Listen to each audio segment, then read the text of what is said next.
Peace, family. It's your brother, Marc Lamont Hill. Welcome to Office Hours. As you know, every night, Monday through Friday at 9 p.m., we do Night School, where we have not a podcast, not a TV show, but a global classroom where we break down the biggest ideas, the most urgent topics, everything going on in the world. But then after Night School, we also have something special called Office Hours, where I get some of the brightest minds in the world to come and break down ideas, talk about projects, and help us understand things with a greater degree of depth. And today, I am joined by somebody who is one of my favorite people. She is brilliant. She is a scholar. She's an activist. She's a thinker. She's a teacher. Her name is Ariana Mangual Figueroa, and she joins Office Hours. Good to see you. Hello, maestro. Hello, profe. Good to be here. Thank you for having me. Oh, man. Talk to me about this new book of yours, because that's the reason that I'm always thinking about your work, but you have a new book out that I had the opportunity to read. I got to see you talk a little bit about it at City University of New York Graduate Center. And by the way, we are colleagues. We're like right across from each other in the hallway. And so I get to see you often and I get to engage your work. But hearing you talk about your work was something special. And this new book, you all can see it here. It's called Knowing Silence, How Children Talk About Immigration Status in School.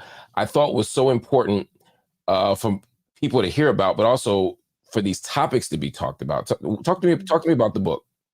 Well, thank you. I could also call you vecino, yes, because you're my neighbor here at the CUNY Graduate Center, and it's a pleasure to be here with you in physical space, here in digital space. Yes, it's my new book. It's an ethnography. It is a lifelong acompañamiento, or walking alongside a group of 6 girls into young womanhood, girls who are from mixed status families. Now, these are families where some members of the family have what we might call papers, and some people don't. So they're immigrant families where some are living in the US as US citizens, US born citizens. Some are living here with legal permanent status, what we might call a green card. Some are undocumented, and others are in various stages of applying for, losing visas, the full range of the immigrant experience. And these are children who grew up in mixed status families. I've known them and walked beside them for 10 years. And the book makes these 2 arguments. It gives us this view into how these areas that we think of as separate, education and immigration, actually intersect in the everyday lives of kids and families.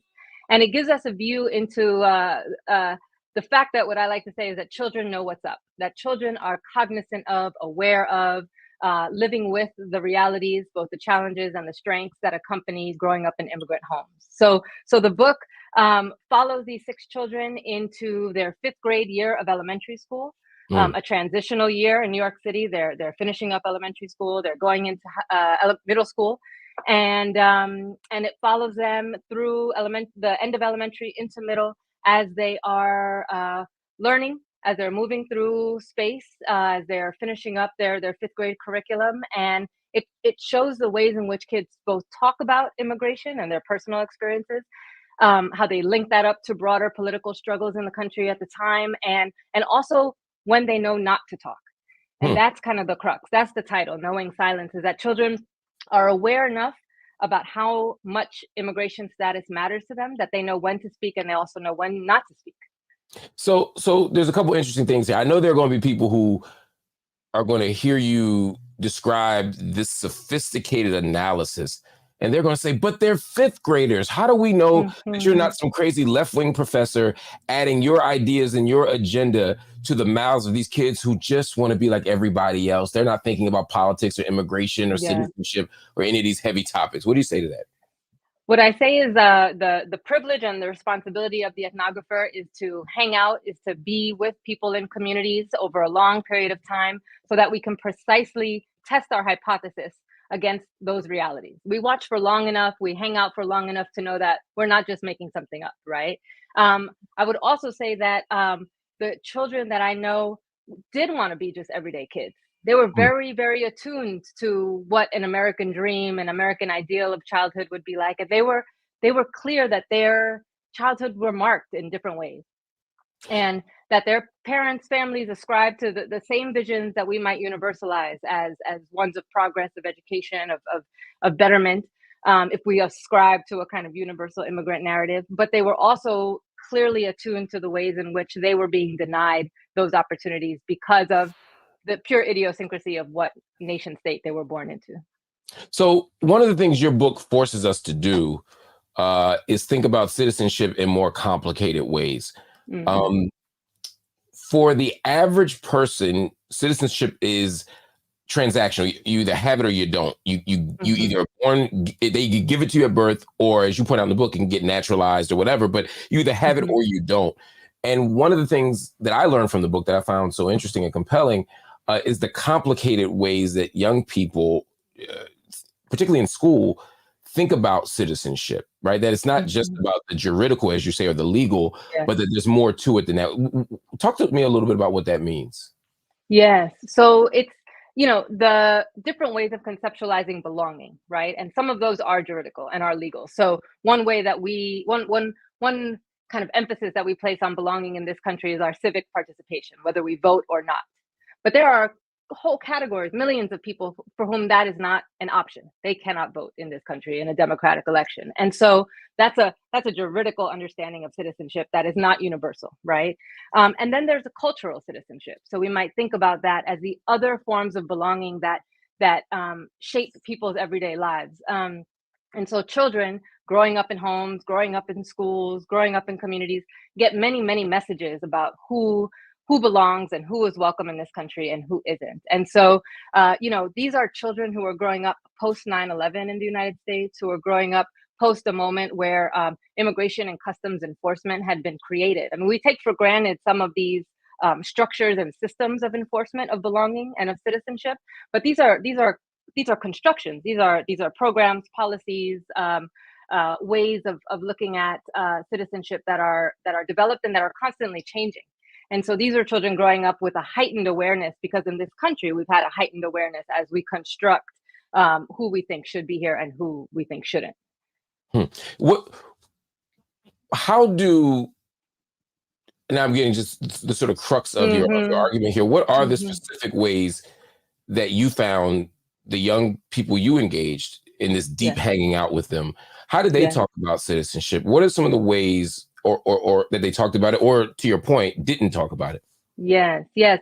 Well, I think it's important in order to answer that question to say that schools are one of the places, one of the primary places where we develop beliefs about the citizen, where we develop notions about who belongs and who doesn't, where we perhaps are asked to pledge allegiance to a flag or sing particular anthems that construct, the primacy of the United States as a particular kind of nation state, and then everyone else in relation to that, marked as not belonging or as part of. And so it's in the school that children are making sense of and are called upon to recount who it is they are. So they do that in everyday ways. Like they might get a homework assignment. Imagine that you're in fifth grade and your teacher sends home a homework assignment that is meant to establish a connection between home and school. They say, go interview a family member and talk to that family member about how you came to this country, why you came here, how you got here. And at the end of this unit, which is all about identity and immigration, we're going to display in the hallway a map, and Mm, we're gonna demonstrate that we're a nation of immigrants, right? Which is one of the discourses that we have in this country. Of course, that erases the history of slavery, the history of indigeneity and genocide in that moment of imperialism. And imagine you bring home that homework assignment. If you're a child in a family that is of mixed status, those questions are not neutral questions. Those questions are not wow. easy questions to ask, right? Yeah, They're yeah. precisely questions that you might fear asking or you've been told never to talk about outside of the home. And so in those moments, children, of course, children who are aspiring to do well in school, to complete the promises of education as their parents have sacrificed so much to come to this country, they have a dilemma. Do I complete the homework assignment? Do I ask my family this question? Do I honestly report back? And so I watched over many years as children would bring those assignments to our group, to my visits to their home, and say, you know what, Ariana, I'm not sure what to say, or maybe what I'll need to say is the truth, which is that I'm from Mexico. But if they ask if I have papers, then I'm faced with another layer of dilemma, right? So it's those kind of everyday ways, nothing particularly glamorous about it, nothing particularly spectacular, but actually that's precisely the point, is that this stuff, these questions and these dilemmas don't happen as exceptional things. They happen within the routines of just going to school and trying to do your best. What kind of impact does that have on young people, as they have to navigate, because they have to ultimately make a choice. Yeah. And each choice brings its own set of dangers, harms, maybe advantages, maybe affordances, whatever. Yes. What have you found to be the impact of these things? Yes. I have found, first of all, that they are kind of lifelong dilemmas, right? That young people, the same young people, this is a project of 10 years. So the same young people who are grappling with these questions at 13 or at 10 are grappling them with at age 20, right? 10 years later. And so it's something that spirals through. The book uses this idea of a spiraling curriculum of citizenship. Like these are things that recur over time and deepen and get more profound. I would say two things. I would say it produces a kind of what we might call in Espanol inquietud, like it's a discomfort. It's unsettling, right? Gloria Ansaldúa writes about this kind of this psychic restlessness. Like it's like, am I from here? Am I from there? How do I grapple with this dilemma? But I would be remiss if I only painted it in terms of struggle or anxiety, right? These young people also have found incredible strength in each other. In their families and in what remains for some of them, particularly the undocumented ones, in this particular political moment, it remains elusive, this promise of citizenship. But they remain really focused on it. And part of what happens, and Dr. Aurora Chang writes about this, I reference it in the book, this notion of hyper documentation. Folks who don't have juridical papers, seek all these other kinds of papers in order to amass a sense of self-worth and of strength. And those are diplomas and honor rolls and lease on a house or a deed on a house, evidence of paying taxes, which of course undocumented people do as well. And so these kind of accumulated efforts to demonstrate a sense of worth and belonging. I will also say that these particular young people grew up inspired by undocumented immigrant activists pushing for things like the DREAM Act, like DACA, who grew up in an era of undocumented and unafraid. And so they've found real strength and solidarity in their immigration status as well.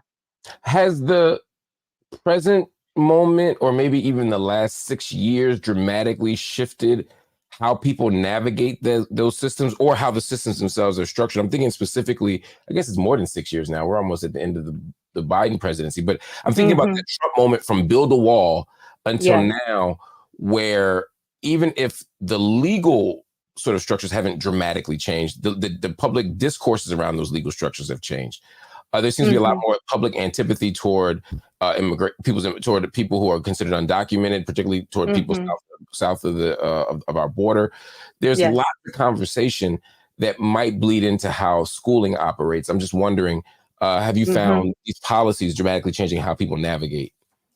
Yes, in two ways. I would say one is, Maureen Costello at the Southern Poverty Law Center, right around the campaign in 2016, 2017 of Donald Trump, coined a term called the Trump effect. And part of what she was trying to capture with that term was the idea that the racist and vitriolic political discourse doesn't just stay there. It impacts schools and communities. And so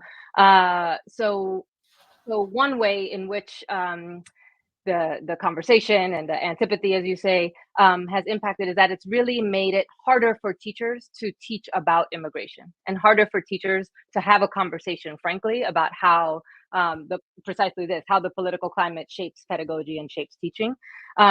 The other thing is, the Supreme Court in 1982 ruled, it's a ruling called Plyler versus Doe, that all children in this country, regardless of their immigration status or that of their caregivers, have the right to a public education. And that's been a really important ruling based on the 14th Amendment, has all these links to other forms of racial justice and equality in this country. And that ruling has been important, and I never discredit it, but it has left us with a kind of dilemma. The way that we protect children's rights to school is by never talking about them. The way we protect immigrant children's rights to school is by never inquiring about their immigration status. And I want all educators and people hearing us to know that that is the policy, and that is a protective measure to ensure all children have the right to attend public schooling in this country. Why is that problematic? Why is that problematic? There are people who are going to say, it's like colorblindness. If we don't know, then I can't treat you different. I can't treat you bad. Yes. I think that it is actually an important measure. I think that the dilemma it has left us with is that then we as educators, as we are preparing to teach in classrooms across the country, we assume that immigration doesn't impact the lives of children because we don't talk about it. Mm. So we assume from an adult perspective that if we are ignorant to it or that we are innocent to it, that the children are also innocent to it. And that's just not the case, given the realities that children in mixed status families are growing up in. But the other thing we need to be attuned to as educators, as people in society, is that at the level of state activism, Republican governors have been trying to repeal Plyler versus Doe for some time. So there have been these attempts at chipping away at the integrity of the ruling. And so I think we need to be attuned not only to the federal policies around immigration, but also what's happening at a state level and what's happening in terms of the Supreme Court with DACA. There are a number of things that are pending, as it were, and that are still contentious areas for us to be cognizant of, is in terms of how that will affect everyday schooling for children and teachers. Your book is super helpful, I think, for a lot of us who think a lot about maybe how citizenship affects how you do school. Mm-hmm. Even though you open up all kinds of possibilities for helping us think about that. But your book also helps us think about how schooling shapes individual and collective notions of citizenship. And to that latter point, I wonder, what can schools do concretely, whether it's at the level of policy, whether it's at the level of curriculum, whether it's at the level of how we teach students. How do we reimagine school or schooling in such a way that we create new possibilities for a more fair and just and humane and ultimately successful school journey for immigrant children and their families? What could that look like? Yes, I appreciate that. I think there are at least three things we can do. One is that we can rethink the way we use the language of citizenship in schools. Right now, we tend to use it as metaphorical. We say, we are citizens of the world. We are global citizens.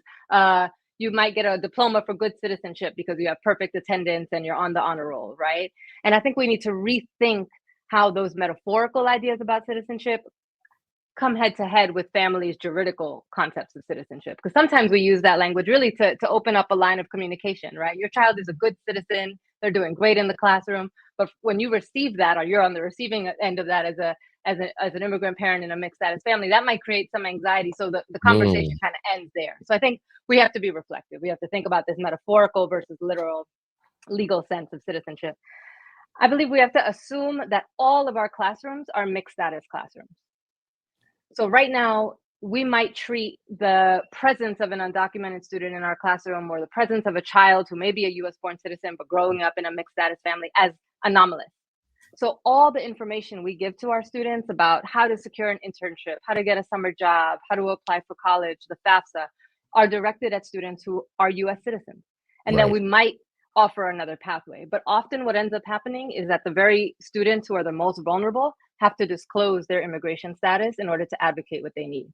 So we need to flip that and assume that our classrooms are mixed status so that we can be sure our students are being counseled and cared for and served in ways that acknowledge the vast difference. And it's important that educators be attuned to what the policies are. Educators might assume that their students can still apply for DACA, for example, but there are no new applicants to DACA since Donald Trump was president. And so having an awareness of that policy and how it intersects with schooling is really important.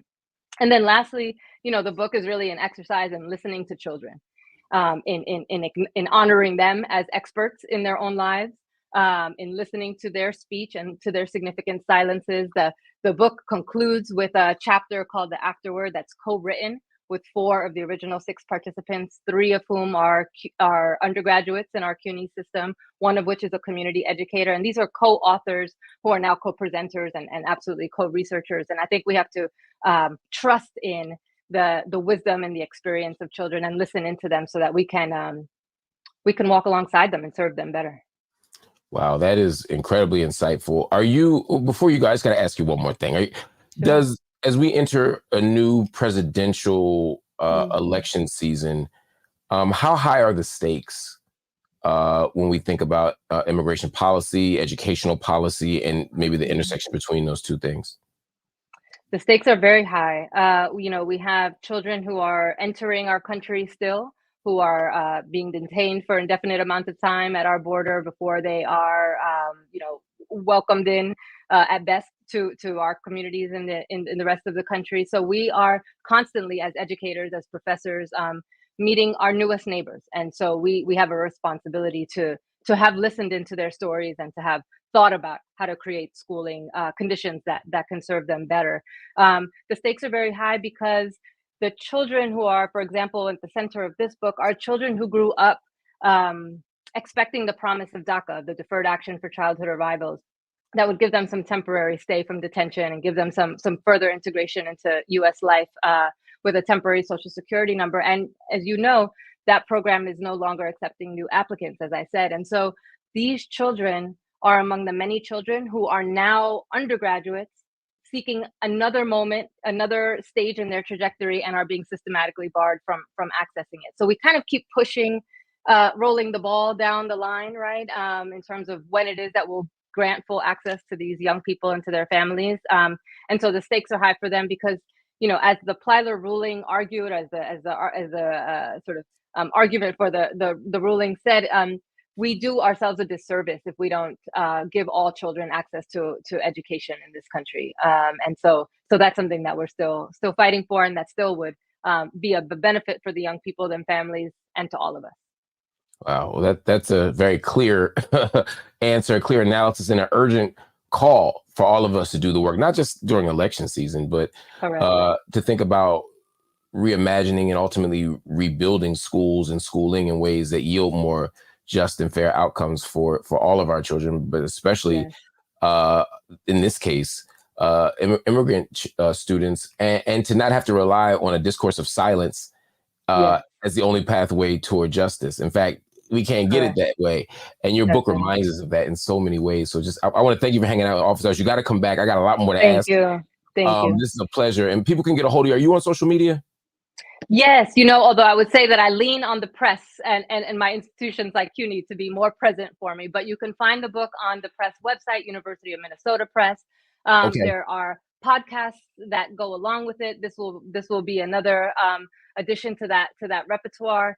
And the book is available for purchase, but I also want folks to know that you can listen into the book as well. It's available online at a site called Manifold, and so it's available for you to read and also listen to the voices of the young people. And we'll drop the links right there in Office Hours, so because I want people to hear the voices of the young people. I want people to get all the access to all the beautiful things you've done with this book. This is such an important project. It's such a beautiful project. Thank you for sharing it with the world, and thank you for sharing it with me today. Thank you for having me. We'll be coming back around. Absolutely. All right, everybody. That is an episode of Office Hours that I hope you won't forget because it's so important. It's so valuable. Make sure you check out all the episodes of Night School right here on the Marc Lamont Hill official YouTube channel.